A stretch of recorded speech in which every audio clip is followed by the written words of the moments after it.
Hey everyone, welcome back to the channel where I document restoring, renovating, redecorating our 1910 home in North Carolina. Today we're back in the office for, phase 2 of removing this red wall situation.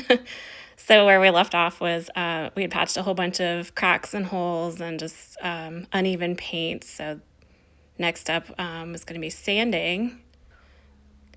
So I learned how to use a power sander, which was super fun. It was really easy. I have no complaints. I think the hardest thing was figuring out how hard to press to get it even, but also not eat into the paint that was already on the wall. Because a reminder was we were trying to avoid getting too much lead dust all over the house.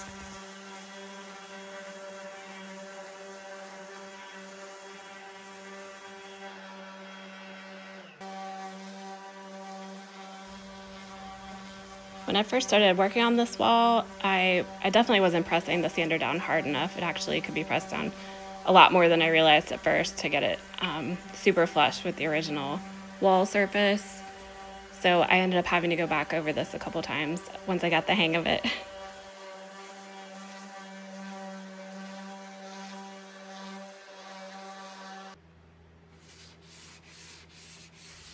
We did some hand sanding around the edges with a little sanding block just to get it really close to the molding and the floorboards. But we didn't really have to do this except for just around the edges and in the cracks of where the walls met. So that was nice.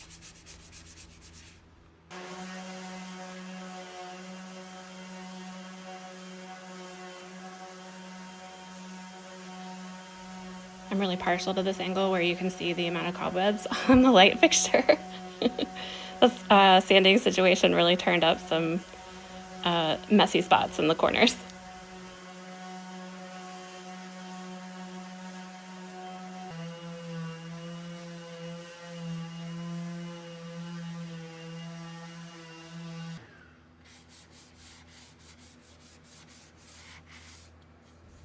I did spend a little extra time with the hand sander just to get some of the really thick spots even with the wall, as even with the wall surface as I could get them. We went on pretty thick here where there was a major crack in the wall, so I spent a little extra detail time here.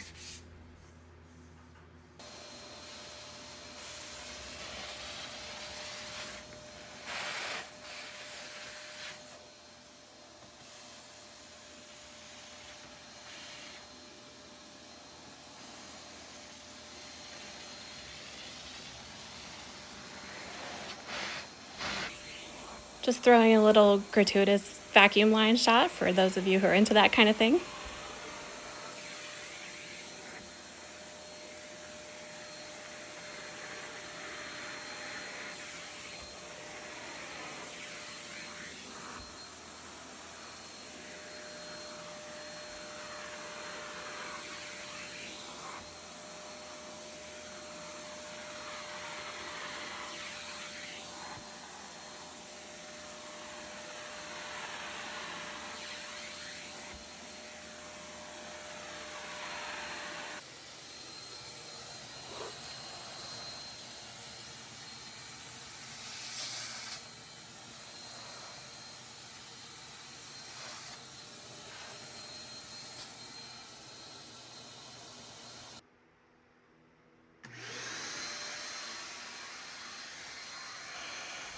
I thought I was going to have to wash all the walls, which I wasn't super looking forward to, but this vacuum situation really worked out well. I got a whole bunch of dust off the walls and just sort of damp clothed the spots that were hard to reach with the vacuum and in the corners up next to the molding and where the walls met and stuff. But in general, this was a super quick and easy way to get the walls ready for painting.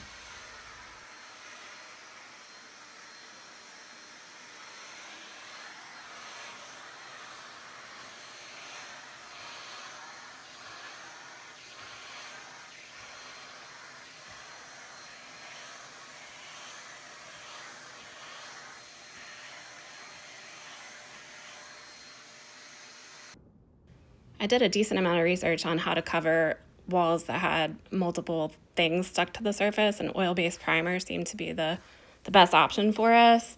So this is covering up, glue from the old wallpaper, original paint, bits of newer paint, all the patching compound we put on here. So I think I would recommend this for sure. It had an extremely bad smell. It was terrible smelling. So proper ventilation is key here, but it did a really good job. We only ended up putting one coat of primer down because it was pretty thick. And then we did a latex paint on top of it, which you'll see in a little bit.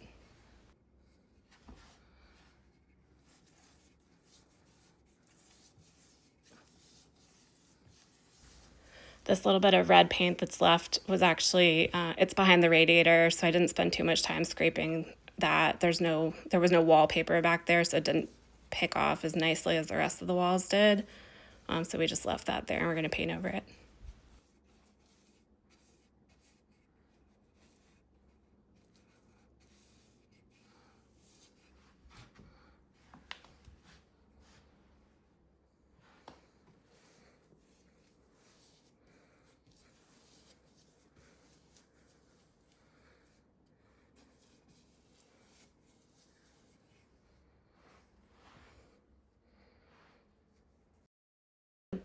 For the most part, Scott and I have a deal that I do all the cutting and he helps with the rolling. He ended up doing a vast majority of the rolling in this room. And we ended up doing just the one coat of primer, and then the cutting took 3 coats of paint, and I believe we ended up doing just 2 full rollers on the bulk of the walls.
I was a little bit nervous about this section. This is where some of the original plaster over the mantle, butts up next to some sort of wood surface. And there's a kind of a major seam there. We did a pretty good job patching it, but it still sort of has a little peak.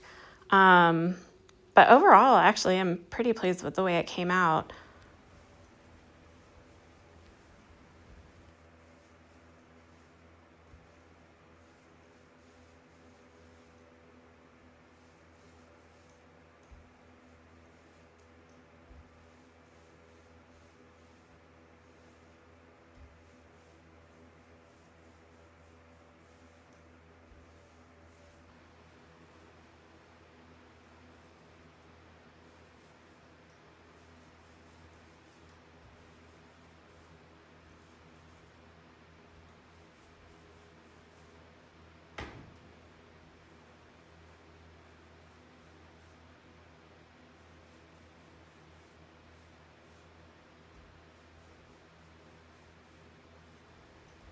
So the plaster paint covered really well, really quickly, but as you can see here, that gallery rail took like 4 coats to cover up that super dark red. It was pretty intense.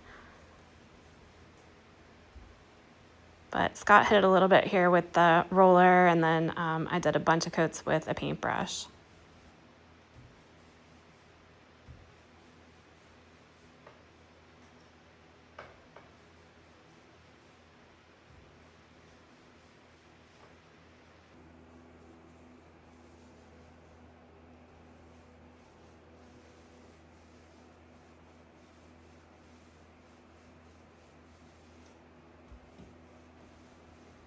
Should I be adding music to these videos? Is this boring? I can't tell. I guess the squishing paint sound is kind of gross to some people, so I apologize for that.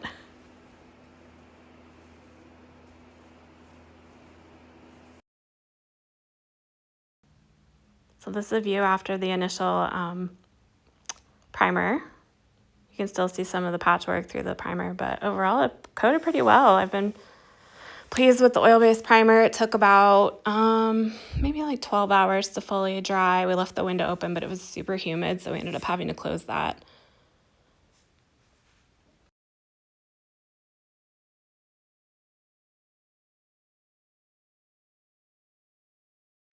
Next up, like I said, we moved on to a latex paint. We just went with ultra white. It was the closest thing to the white that was already around the edges of the room and the trim around the doors and window frames.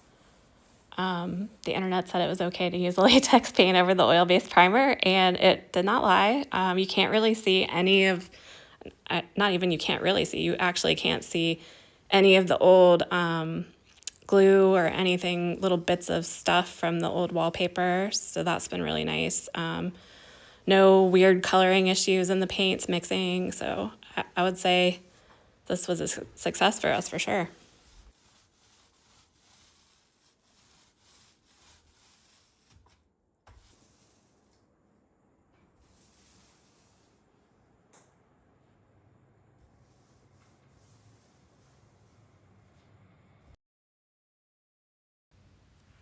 This is a look around the room after the first coat of paint.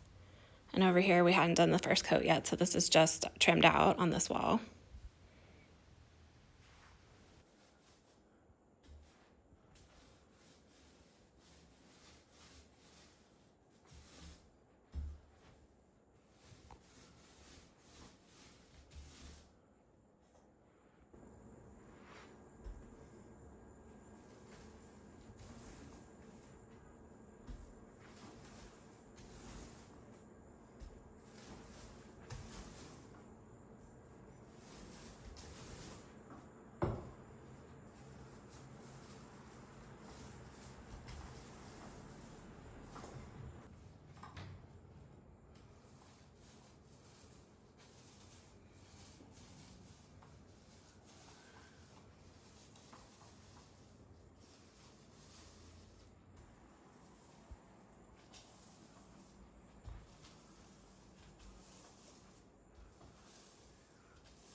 So here's a peek around the room with a full coat on all the walls. We were really pleased with the coverage on this first round. And the latex paint smelled way less bad than the oil primer.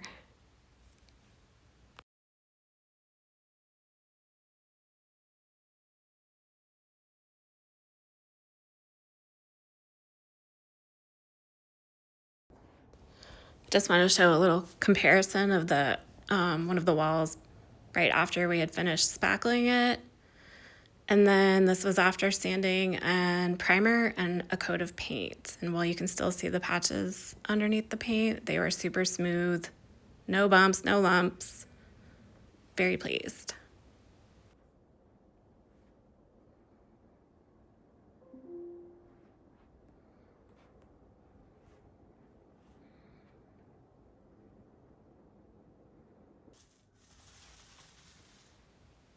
I'll spare you guys too much here because painting white on white's pretty boring looking, but this was just a little peek at the putting on the second coat. You can kind of see it just really smoothed out the coverage.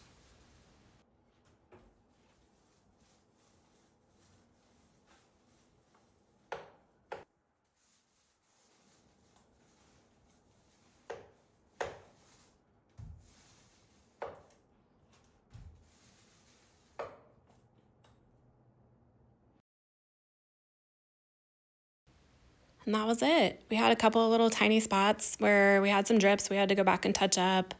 Tiny bit around the one of the door trims that I had missed when I was trimming it out. But we're all dry. I started putting the room back together, covered up the radiator. It has a nice like decorative cover, and now I get to look at curtains, and that's it. Thanks for watching.